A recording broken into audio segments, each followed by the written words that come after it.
এটা 2 বার খান, আজীবন সুগার নিয়ন্ত্রণে থাকবে, ব্লাড প্রেশার নিয়ন্ত্রণে চলে আসবে, 100 কেজি ওজনও কমে অর্ধেক হয়ে যাবে, হাঁটু কোমর হাড় জয়েন্টের ব্যথা সেরে যাবে, সর্দি কাশি গলা ব্যথা খুসখুসে কাশি দূর হবে। এটা প্রস্তুতের জন্য প্রথমে লাগবে একটি লেবু। বড় লেবু হলে অর্ধেকটা নিয়ে নিতে হবে। অর্ধেক লেবু আমি টুকরো করে কেটে নিচ্ছি। 1 ইঞ্চি পরিমাণ নিয়ে নিলাম কাঁচা আদা। কাঁচা আদা খোসা ছাড়িয়ে কুচি করে কেটে নিতে হবে।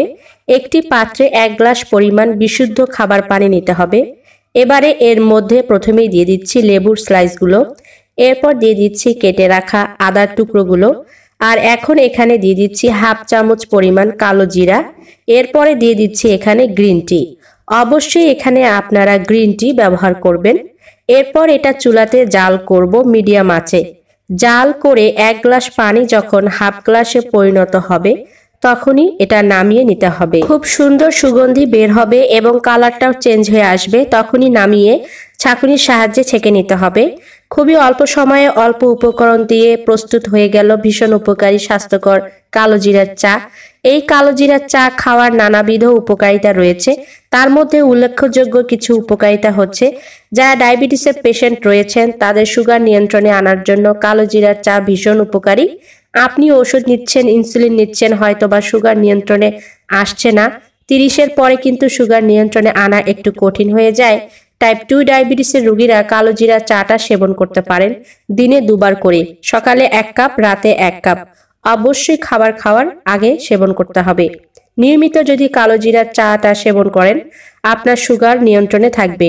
তবে ঔষধ ইনসুলিনের পাশাপাশি কালো জিরার চা খেতে হবে। একসময় দেখবেন আর ইনসুলিন নিতে হচ্ছে না। যাদের ওজন বেশি রয়েছে তারা এই কালো জিরার চা দিনে 2 কাপ পরিমাণ 1 কাপ করে 2 বার করে খেতে পারেন, তাহলে ওজন আপনার নিয়ন্ত্রণে চলে আসবে। যারা উচ্চ রক্তচাপে ভুগছেন বা ব্লাড প্রেশার রয়েছে, কালো জিরার চাটা সেবন করলে ব্লাড প্রেশার নিয়ন্ত্রণে চলে আসবে। এছাড়াও আপনার সর্দি কাশি গলা ব্যথা খুসখুসে কাশির সময়ও যদি কালো জিরার চা দিনে 2 বার করে খান খুব দ্রুত ফল পাবেন, এগুলো থেকে মুক্তি লাভ করবেন। এছাড়াও শরীরের ব্যথা বেদনায় যারা ভোগেন, বাতের ব্যথা হাঁটু জয়েন্টে ব্যথার কারণে বসে চট করে উঠতে পারেন না, এছাড়া হাতে পায়ে ঝিঝি ধরা, এই সমস্যায় যারা ভুগছেন তারা কালো জিরার চা খেয়ে দেখতে পারেন। 2 বার করে খাবেন, যদি খান তাহলে খুব দ্রুত ব্যথা বেদনা থেকে মুক্তি লাভ করবেন। এটা কিন্তু কুসুম গরম থাকা অবস্থায় চায়ের মতো করে খেতে হবে। এটা ঔষধি হিসেবেই আপনাকে খেতে হবে। খুব যে সুস্বাদু হবে তেমনটা কিন্তু নয়, একটু তেতো ভাব লাগবে। মধু মেশাতে পারেন যদি ডায়াবেটিস না থাকে। তবে এই কালো জিরার চাটা আপনি যদি নিয়ম করে খেতে পারেন এটা আপনার শরীরের জন্য ভীষণ উপকারে আসবে। কালো জিরার চায়ের নানাবিধ উপকারিতা নিয়ে আপনি চাইলে গুগলে সার্চ করে দেখতে পারেন। অনেক উপকারিতা রয়েছে কালো জিরা চায়ের। আপনারা এভাবে নিয়মিত খেয়ে দেখুন, ব্লাড প্রেশার নিয়ন্ত্রণে আসবে, সবসময় নিয়ন্ত্রণে থাকবে ব্লাড প্রেশার। এবং আপনার যদি সর্দি কাশি গলা ব্যথা থাকে সেটাও দূর হয়ে যাবে, শরীরের ব্যথা বেদনাও কিন্তু দূর হয়ে যাবে। এক নাগারে কোনো জিনিসই একটানা বেশি দিন খাওয়া উচিত নয়।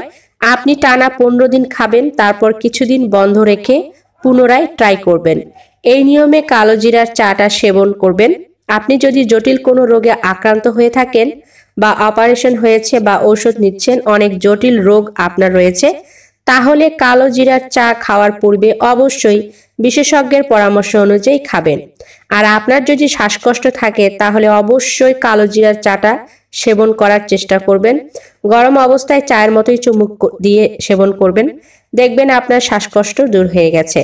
ভিডিওটি ভালো লাগলে শেয়ার করতে পারেন। ধন্যবাদ সবাইকে, ভালো থাকবেন। দেখা হচ্ছে পরবর্তী নতুন কোনো ভিডিওতে।